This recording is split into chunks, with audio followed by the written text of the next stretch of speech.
Banyin janyal kungat bi lang ya bantin lang ya ini ni ekoba bantin yal cha ku pin ekoba imbe ya bandiatin kulo dia biya imbe ya cha buher na pinyanom don ya mim na long dia ban ye pyo ka bandit nongen ubetia pia chen kale inater and yaun pinyanom redi enur ilang bandit babok ni chen dui betia bia pirater don yamim na long dia ban ye pyo ka bandit nongen ubetia pia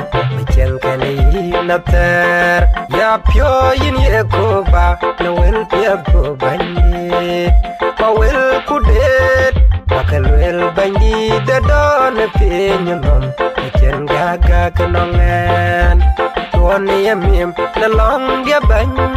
Ye pyo kaj bandi tenongan Ubetiap ya Ichen kali nata